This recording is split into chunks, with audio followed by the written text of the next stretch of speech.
Seja bem-vindo, seja bem-vinda, meu irmão, minha irmã querida, graça e paz. Bom ter você novamente conosco no nosso Meditai. Hoje nós vamos meditar rapidamente num texto em Isaías 6, no verso 1 em diante, que diz assim: No ano em que o rei Uzias morreu, eu vi o Senhor assentado num trono alto e exaltado, e a aba de sua veste enchia o templo. Acima dele estavam serafins, cada um tinha 6 asas, com 2 cobriam o rosto, com 2 cobriam os pés e com 2 voavam. E proclamavam uns aos outros: Santo, Santo, Santo é o Senhor dos exércitos. A terra inteira está cheia da sua glória. Ao som das suas vozes, os batentes das portas tremeram e o templo ficou cheio de fumaça. Então gritei: ai de mim, estou perdido, pois sou um homem de lábios impuros, vivo no meio de um povo de lábios impuros, e os meus olhos viram o Rei, o Senhor dos exércitos. Isaías capítulo 6, versos 1 ao 5. Bom, o que traz o cristão ao reino de Deus e que o sustenta ele até o final é a graça de Deus, é a graça imerecida. Só que muitas das vezes, muitas pessoas acabam caindo no engano comum de achar que a graça é como que uma licença para pecar, uma licença para vivermos sem uma regra, sem um cuidado, e não é bem assim, né? A graça ela não é uma rede de segurança para nos amparar e proteger a todo tempo. Precisa haver um comprometimento da nossa vida. A Escritura vai falar, Paulo vai citar lá em Efésios, ele vai dizer que a graça do Senhor seja com todos os que o amam em sinceridade, né? Então existe uma relação da graça de Deus com a nossa vida também. Há uma conexão, uma simbiose, uma união entre um e outro. Mas vamos lá. A graça não é uma licença para pecar, como a gente falou, né? Ela, na verdade, é um empoderamento para a gente viver uma vida santa. Então Deus nos chama, né? Chama os seus filhos para que a gente viva uma vida pura, uma vida de integridade, uma vida diferente. Isso é a nova natureza, a nova vida. Por mais que tenhamos todo um apelo dentro do nosso coração e vivamos num mundo onde todas as tensões espirituais tentam nos levar para a queda, ainda assim nós temos a graça e o Espírito de Deus para contrabalancear, para colocar um peso do outro lado e nos fazer sermos sempre levados a servir a Deus com pureza. Então vamos lá. Ser santo é ser separado. Então, a gente está falando isso tudo para que você entenda esse texto que nós lemos agora. Então não se trata somente de renúncia, né, ou rejeição a certos tipos de comportamento. Se trata também de escolher Jesus. Eu acho que isso é o principal. Trata-se de escolher Jesus acima de tudo. É a gente escolher amar o Senhor, a gente escolher obedecer ao Senhor, é escolher adorar o Senhor, é escolher servir ao Senhor todos os dias da nossa vida. E quando a gente ama alguém, a gente assim, procura evitar fazer qualquer coisa que possa nos afastar daquela pessoa, né? Quando a gente ama, a gente quer estar perto. Então a gente não quer fazer nada que possa repelir essa relação. Então é isso. Eu acho que a tônica não está necessariamente em se criarmos regras de comportamento, mas em amarmos ao Senhor. Então assim, da mesma forma, né, nós fomos salvos na cruz por amor de Cristo, né? E isso faz com que nós venhamos a nos divorciar de hábitos antigos da nossa vida. Então tudo aquilo que a gente praticava antes como uma coisa comum precisa acabar. Isso, o Evangelho, ele promove uma rendição. E é nos rendermos, é nos lançarmos diante de Deus. Isso significa dizer que nós vamos perder muita coisa. Nós vamos ter que abrir mão de muita coisa. Algumas pessoas ficam fazendo contas. Eu vou ter que parar de beber, eu vou ter que parar, vou ter que parar. Eu vou ter que parar de sair com aquela turminha, aquela galera lá, aquele pessoal lá, vou ter que parar. Aquele pessoal ali não é mais uma boa companhia.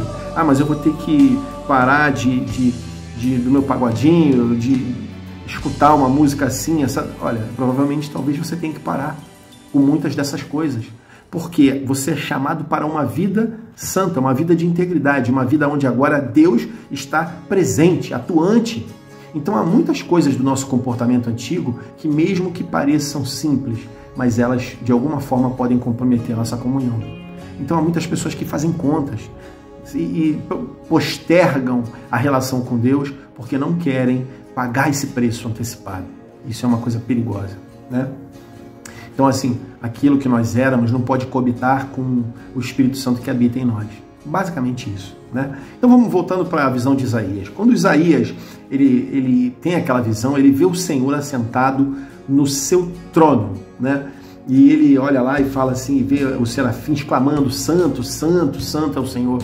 Então vamos entender, o contexto dessa passagem, né, é um contexto de perturbação. O que acontece ali? Existe perturbação, desilusão e morte, porque Israel estava em crise naquele momento ali, né? Quando o rei Uzias morre, a nação entra em crise, né? Uzias estava no trono desde os 16 anos e ele reinou durante 52 anos. 52 anos. Então, assim, para a maior parte do povo, né, ele era o único governante conhecido. Então, assim, durante o reinado de Uzias, né, Israel experimentou segurança, Israel experimentou estabilidade, Israel experimentou prosperidade, né? Eles recebiam provisão, a nação estava caminhando bem, estava em paz. E agora, com a partida de Uzias, assim, é aquela sensação de vulnerabilidade e de temor com relação ao futuro, né? Só que o que acontece no meio daquela dor, no meio daquele turbilhão de preocupações, Deus aparece. E o que aparece na visão de Isaías é um Deus santo. E ele aparece e ele se revela a Isaías numa visão poderosa. Aleluia. Ele se revela numa visão poderosa. Uzias, o rei, pode estar morto. Mas o Senhor, o Rei Supremo de Israel, ele ainda está bem ali, vivo, excelso, grandioso, cheio de glória. O trono de Uzias pode estar vazio, mas o trono do céu, ele segue perfeitamente ocupado. Aleluia. Então, assim, a santidade de Deus revela que o Senhor não abandona o seu trono, né? E que o Senhor é o Deus eterno, que nunca abdicou da sua responsabilidade e que ele reina através de todas as gerações. O Senhor permanece ali. A nação está turbulenta, a nação está com perspectivas ruins, mas a presença do Senhor permanece. Ele continua governando, ele é o governante soberano, ele é o juiz supremo dos tribunais do céu.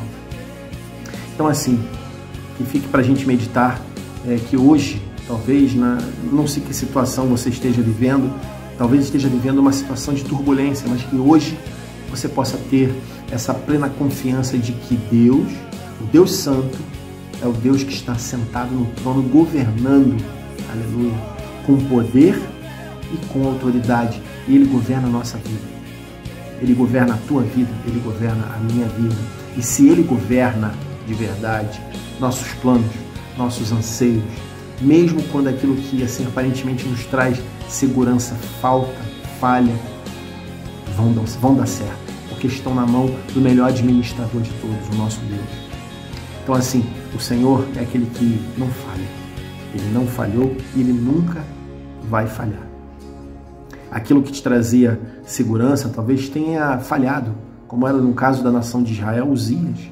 A segurança estava naquele rei, mas ele morreu.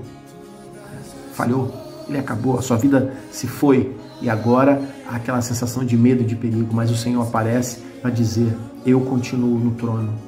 O trono continua ocupado comigo. Aquele que nunca vai faltar, aquele que nunca vai falhar.